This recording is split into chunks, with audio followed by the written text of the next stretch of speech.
માતાજી। આ ટાઈપની મેં કુર્તી એક બનાવી છે જે સુંદર ને બ્યુટીફુલ લાગે છે, જે પિંક કલરની છે।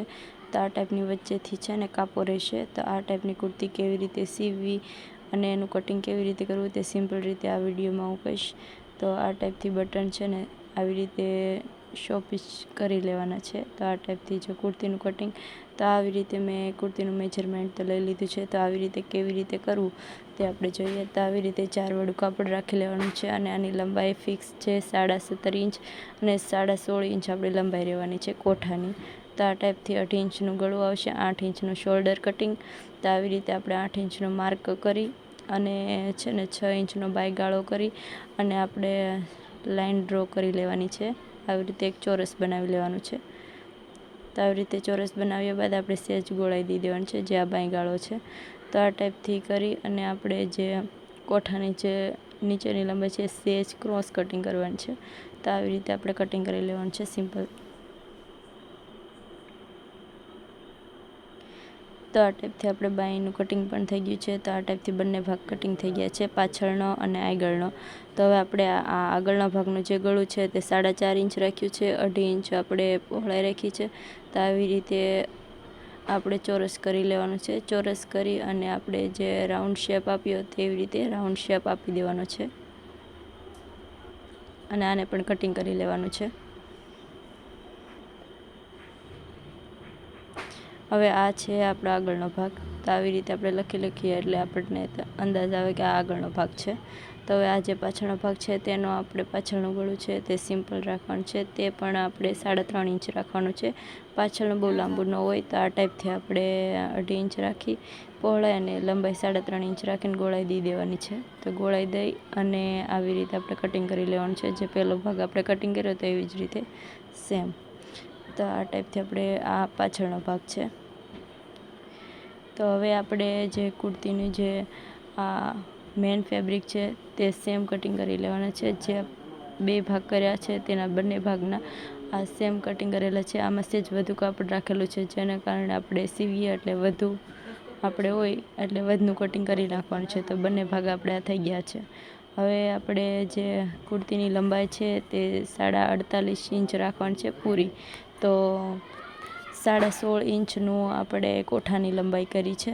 તો ત્યાંથી આપણે જોઈ લઈશું કે 48.5 ઇંચ કેટલી થાય। તો આવી રીતે આપણે જે કોઠાનું કટિંગ કર્યું હતું તે મૂકી દેવાનું છે અને આ આગળના ભાગનું જે કટિંગ કરવાનું છે જે કાપાવાળું છે।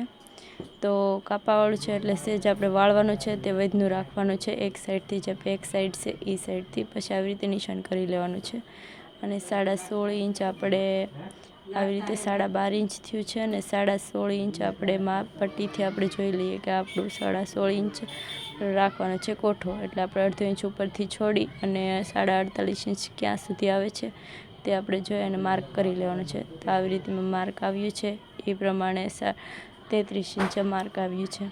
તો આવી રીતે માર્ક કરી લેવાનું છે, જે પહેલાં જે માર્ક કર્યું છે તે માપી લેવાનું છે।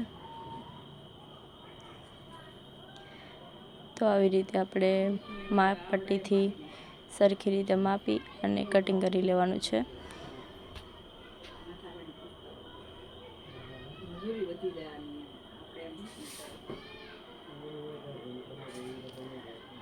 તો આવી રીતે સહેલાઈથી સરખી રીતે કટિંગ કરવાનું છે। જો આવી રીતે આડું થઈ જાય તો પણ આપણે સરખું કરી લેવાનું છે, પવનને કારણે સેજ ઉડ્યા કરે છે।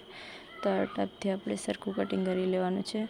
તો આવી જ રીતે આપણે બીજા ભાગનું પણ કટિંગ કરવાનું છે, તે પણ આવી જ રીતે 33 ઇંચ રાખવાનું છે। તો સેમ આપણે આ કાપડ છે આગળ રાખી અને જે કટિંગ કર્યું છે એ જ માપે આપણે કટિંગ કરી લેવાનું છે, પણ જે આગળના ભાગમાં જે વધનું રાખ્યું હતું તે આપણે નથી રાખવાનું। એટલે આ જે પાછળનો ભાગ છે તે આપણે લઈએ। તો પાછળના ભાગમાં આપણે માર્ક કરી લઈએ કે કેટલે સુધીનું છે। તો આવી રીતે માર્ક રાખી અને માર્ક કરી લેવાનું છે, કેમ કે એમાં આપણે વાળવાનું નથી એટલે જેટલો છે તેટલો જ કોઠાની લંબાઈ રાખવાની છે।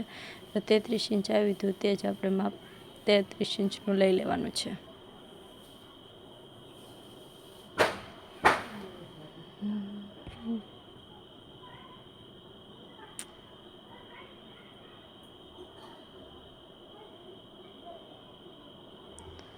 તો આવી રીતે આપણે 33 ઇંચનું લંબાઈ લઈ અને કટ કરી નાખ્યું છે। તો હવે આપણે ત્રાંસું કટિંગ કરવાનું છે। તો આ જે આગળનો ભાગનું કટિંગ છે અને પાછળના ભાગનું કટિંગ છે તે બંને સરખું રાખી લેવાનું છે.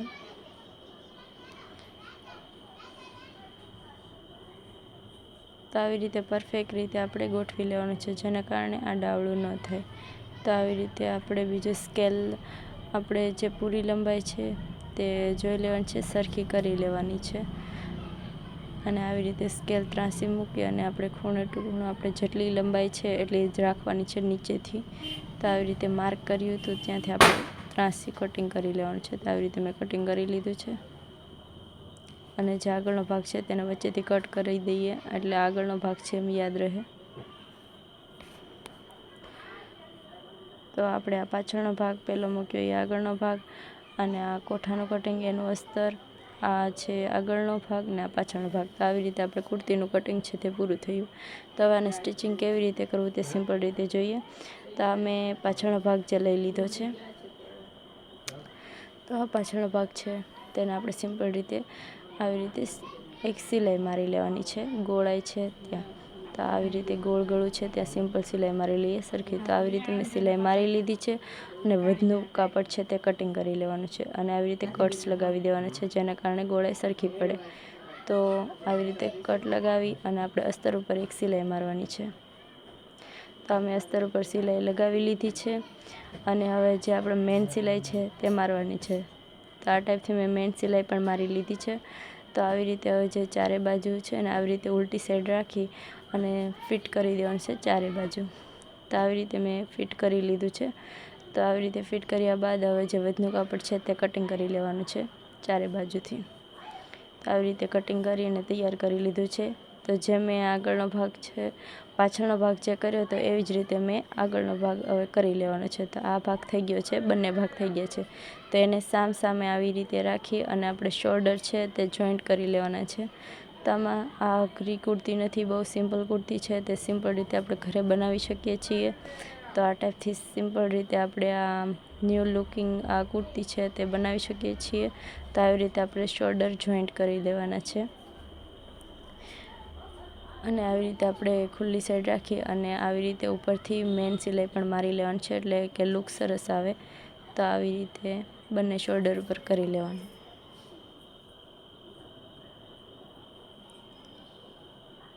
આ કુર્તી કર્યા બાદ હવે આપણે આની જે સ્લીવ છે તે શોર્ટ સ્લીવ રાખવાની છે, એટલે જે આ છે તેને જ આપણે વાળી લેવાનું છે. આમાં કોઈ સ્લીવ ચડાવવાનું નથી, કેમ કે આ બીજા કુર્તી ઉપર આપણે પહેરવાની છે એના લીધે. એટલે માટે આ ટાઈપની જે કુર્તી છે તેનું આ સ્લીવ છે એની સિમ્પલ રીતે આવી રીતે બાંય વાળી લેવાની છે, એટલે આ શોર્ટ સ્લીવ.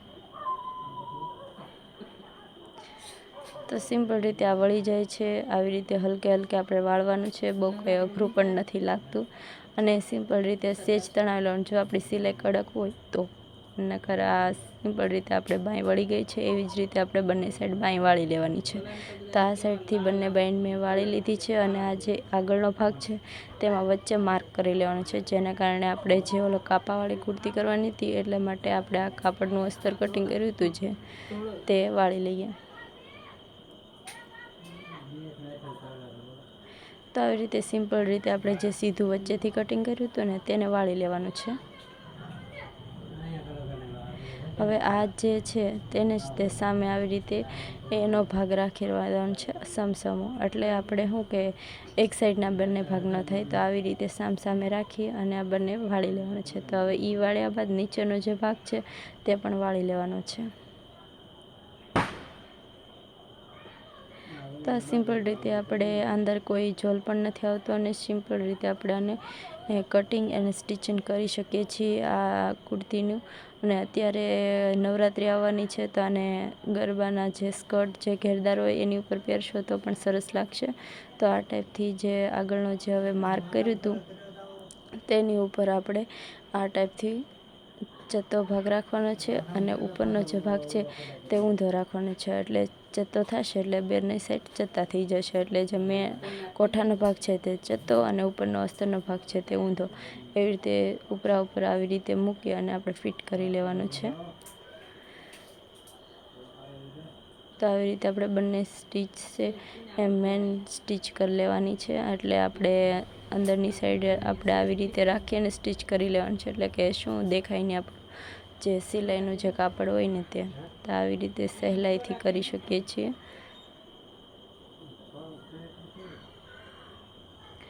તો આવી રીતે થઈ ગયું છે। તો હવે આપણે જે પાછળનો ભાગ છે તેને પણ જો આપણે જે આ અસ્તર લીધું હતું જેમાં એમાં બંને સાઈડ જો સેજ વધુ છે તો આપણે બંને સાઈડ થોડું થોડું રાખી અને આપણે જોઈન્ટ કરી લેવાનું છે। તો આવી રીતે મેં જોઈન્ટ કરી લીધું છે। તો આવી રીતે જોઈ શકો છો એમાં નીચેનો ભાગ છે ને તેને આપણે ફિટ કરવાનો છે, એટલે કે જે નીચેનો ભાગ જે પાછળનો ભાગ છે તેને પણ આવી રીતે કવર કરી લેવાનો છે નીચેથી। તો આ થઈ ગયું છે।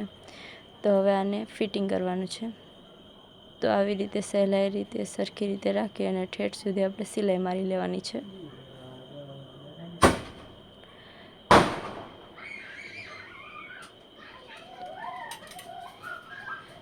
તો આ સિમ્પલ રીતે આ કુર્તી બનાવી શકીએ છીએ। તો આ ટાઈપની કુર્તી બનાવવામાં કંઈ વાર પણ નથી લાગતી અને સિમ્પલ રીતે બની જાય છે। તો આપણે જો જ્યાં વધનું કાપડ હોય તે કટિંગ કરી નાખવાનું છે, એક સાઈડ જે વધે છે તે, અને સહેલાઈથી આવી રીતે સિમ્પલ રીતે સિલાઈ મારી લેવાની છે નીચે સુધી। અને નીચે ખૂણો આવતા આપણે સેજ આઘી રાખવાની છે, જેને કારણે આપણે ખૂણા છે ને એ દેખાય નહીં બહાર જ્યારે ચત્તી થાય ને ત્યારે। તો આવી રીતે બંને સાઈડ એક એક સિલાઈ મારવાની છે ને આવી રીતે વધનું કાપડ કટિંગ કરી લેવાનું છે। તો આવી રીતે મારે બંને સાઈડ સિલાઈ મરાઈ ગઈ છે અને આ જે ફિટિંગ છે તે જે માપ જે હોય તેની આપણને એમ થાય કે આટલું માપ રાખવું છે એટલું આપણે ફિટિંગ કરી શકીએ છીએ। તો આવી રીતે ફિટિંગ કરી નાખવાનું। તો આ કુર્તીનું હું સિમ્પલ રીતે ફિટિંગ કરી નાખું છું।